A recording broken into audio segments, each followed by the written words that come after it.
Okay, dear students, now we are learning Tally ERP9.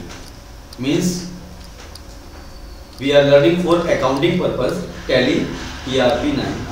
So first of all, how can we install in our PC Tally ERP9? You have to know. When you click on the computer or my computer, जहाँ पे आपकी tally रखी हुई है वहाँ का जो shortcut है डी ड्राइव है। सपोज आपने सीडी ई ड्राइव में लगाई हुई है, आपने सीडी एफ ड्राइव में लगाई हुई है, पेन ड्राइव लगाई हुई है, उसका एड्रेस जहाँ भी है सपोज सॉफ्टवेयर में रखी हुई है, ERP9 पे क्लिक करेंगे और फुल इंस्टॉल पे आप क्लिक करेंगे तो टैली अपलोड होना शुरू हो जाए, टैली इंस्टॉल होना शुरू हो जाएगी। यस पे क्लिक करते ही आपकी टैली इंस्टॉल होनी शुरू हो जाएगी। इसे आप बंद कर सकते हैं क्योंकि अब टैली का ऑप्शन आपके सामने आएगा। टैली कैसे इंस्टॉल होगी वो आपको दिखाई दे रहा है। इस तरह से आप टैली इंस्टॉल कर पा रहे हैं। तो ये फर्स्ट क्लास में आप सीख रहे हैं टैली कैसे इंस्टॉल की जाती है। आपको कुछ भी नहीं करना है, बस टैली की इंस्टॉल फाइल पर क्लिक करना है, सेटअप फाइल पर क्लिक करना है और जो इंस्ट्रक्शन आपको मिले वो नेक्स्ट या फिनिश करके आप उन्हें नेक्स्ट करके आप उन्हें आगे बढ़ा सकते हैं। Like that install. ठीक से देख पा रहे हैं आप? ये कुछ समय लगेगा टैली को इंस्टॉल करने में। आप वेट करेंगे और वेट करते समय टैली थोड़ा सा 2 मिनट या 3 मिनट टाइम ले सकता है। आपके अंदर पेशेंस ना हो तो आप गाना गा सकते हैं, आप कुछ भी कर सकते हैं। फिलहाल टैली इंस्टॉल में 5 मिनट का टाइम लगेगा। और इस टैली को इंस्टॉल होने के बाद हम सीखेंगे कि अपनी इस टैली के लेसन को जो हम सीख रहे हैं उस लेसन को रिकॉर्ड करके YouTube पर कैसे, और रिकॉर्ड करने के बाद में हमारे हजारों लाखों स्टूडेंट्स, करोड़ों स्टूडेंट कहीं भी बैठ करके इस डेमो को ठीक से देख पाएंगे इंटरनेट के ऊपर। तो ये क्लास आपके माइंड में आज है, कल भूल सकते हैं, लेकिन नेट पर अपलोड होने के बाद में कभी भी आप इस क्लास को देख सकते हैं। मोस्टली जो संस्थाएं हैं अपने स्टूडेंट्स के लिए जहाँ पर जगह जगह सेंटर्स होते हैं वहाँ पर वीडियो भी अवेलेबल कराते हैं इसी वजह से। तो वो वीडियो हम सबको करा रहे हैं अवेलेबल, चाहे हमारा स्टूडेंट्स हो या नहीं हो। आप देख रहे हैं टैली इंस्टॉल हो गई और फिनिश करने के लिए बोल रहा है, टैली लॉन्च करने के लिए बोल रहा है। फिनिश पे क्लिक किया, आपके सामने टैली ERP9 आपके सामने है और इसे आप यहाँ से मैक्सिमाइज भी करेंगे तो आपके पूरे डेस्कटॉप पर टैली ERP9 आपको थोड़ा टाइम लग रहा है स्टार्टिंग में। फर्स्ट टाइम ऑन होने की वजह से टाइम लग रहा है क्योंकि ये आपके सामने फर्स्ट टाइम ही ओपन हो रही है और अभी इसकी प्रोग्रामिंग फाइलें जावा में फैली नहीं है ढंग से, तो वो बिजी मोड में आपको दिखाई दे रहा है। फिलहाल आपके सामने टैली ERP9 की पूरी स्क्रीन आ चुकी है और यहाँ पर आप जब क्लिक करेंगे तो W दबा सकते हैं, ऑल W, तो आप W पे आते हैं यहाँ पे ऐसे। तो ये ऑप्शन आपके सामने यहाँ पर देख रहे हैं आप, W वर्किंग एडिशन मोड और silver edition for single user. तो भी आप अकेले काम कर रहे हैं टैली पर, आप सिंगल यूजर पे क्लिक करें। उसके बाद आपके सामने ऑप्शन आता है select company, login, create company, backup और रिस्टोर। आपके पास कोई कंपनी पहले से बनी हुई है क्या?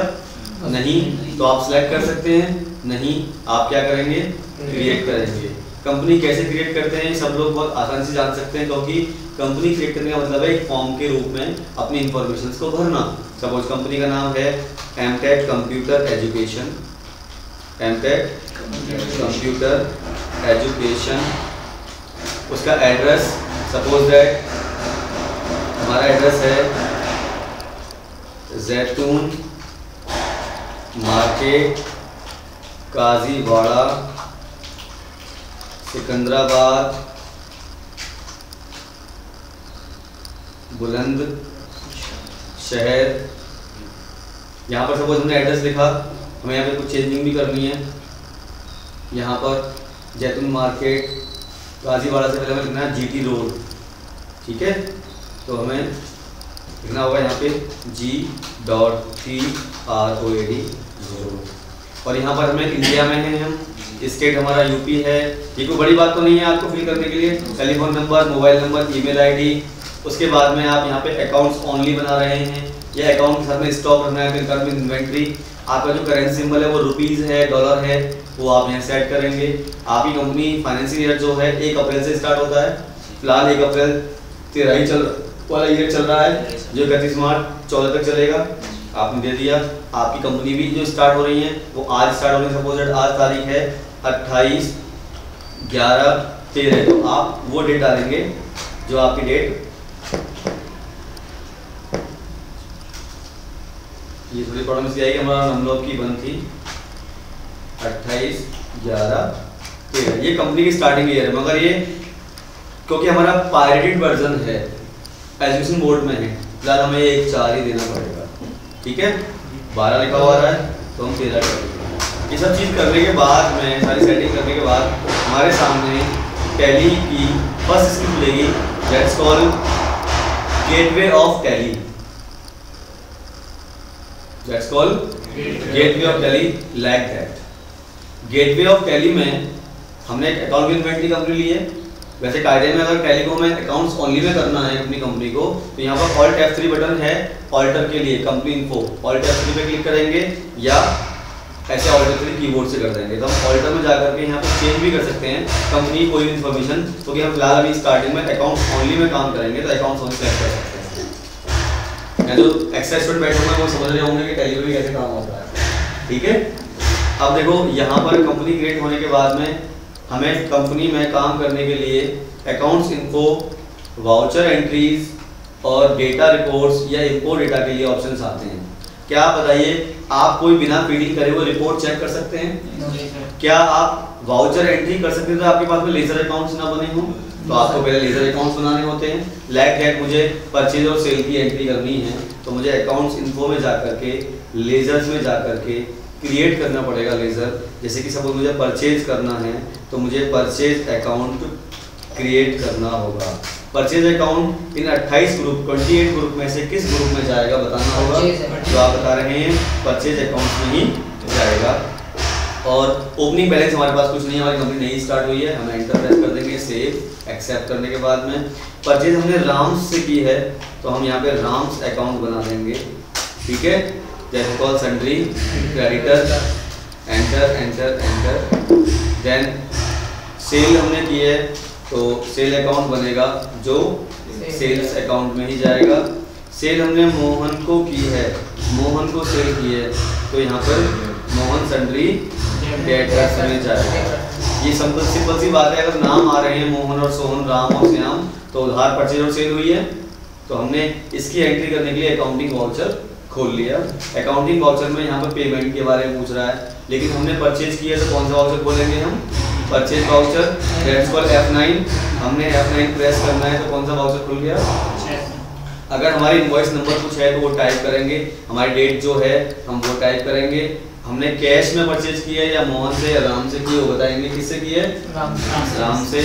हमने बोला राम से जो परचेज की है, यहाँ पर इनवॉइस एंट्री मोड में डेबिट क्रेडिट का ऑप्शन नहीं आ रहा है, ये एक तरह से आइटम्स वगैरह की एंट्री करने के लिए होता है, तो यहाँ पर आप इसका मोड चेंज करने के लिए एज वाउचर पर क्लिक कर देंगे तो ये डेबिट क्रेडिट मोड में आ जाएगा। अभी भी 2 और y आपको समझ में नहीं आएगा तो आप F12 प्रेस करके यहाँ पर कॉन्फ़िगरेशन चेंज करने के लिए आप यहाँ बोलेंगे यूज DRCR इंस्टेड ऑफ 2 और y, तो आपका डेबिट क्रेडिट आ गया। क्रेडिट रन, आपने 25 लाख रुपए का माल खरीदा, किससे? परचेज किया, परचेज अकाउंट क्रेडिट हो गया, डेबिट हो गया, राम क्रेडिट हो गया, क्योंकि राम हमें माल देने वाला है तो देने वाला हमेशा क्रेडिट होता है। परचेज रियल्स अकाउंट से बिलोंग करता है और उसमें कोई माल आता है तो वो डेबिट होता है। एंटर प्रेस कर दिया। देन हमने सेल करना है तो F8 वाउचर, यानी सेल वाउचर के लिए F8 दे रखा है, F8 सेल वाउचर में हम लोग कंट्रोल V दबाने से एच वाउचर आ जाएगा। डेबिट करेंगे हम मोहन को हमने 10 लाख रुपए का माल, राम से तो माल परचेज किया था, मोहन को माल सेल किया है, मैं बोल तो मोहन ही रहा था। 10 लाख सेल कर दिया। एंट्री पूरी हो गई हमारी। एंट्री होने के बाद में हम अपनी रिपोर्ट चेक कर सकते हैं। प्रॉफिट एंड लॉस अकाउंट में हमें दिखाई दे रहा है इतने का माल परचेज हुआ, इतने का माल सेल हुआ, इतने का हमें लॉस क्यों आ रहा है, क्योंकि फिलहाल क्लोजिंग स्टॉक की एंट्री हम अभी नहीं की है, लेकिन इस तरह से हम रिपोर्ट वगैरह चेक कर सकते हैं। इसके अलावा हम देख सकते हैं डिस्प्ले में कोई लेज़र का अकाउंट बुक में जाइए, आपको लेज़र से चेक करना है, आपको परचेज का अकाउंट चेक करना है, कितनी परचेज हुई है, किससे हुई है, वो सब दिखाई देगी। इस तरह से हम टैली में वर्किंग करते हैं और हमें केवल वाउचर एंट्री करनी होती है, बाकी सारे काम टैली में ऑटोमेटिक अपने आप हो जाते हैं और हम इसे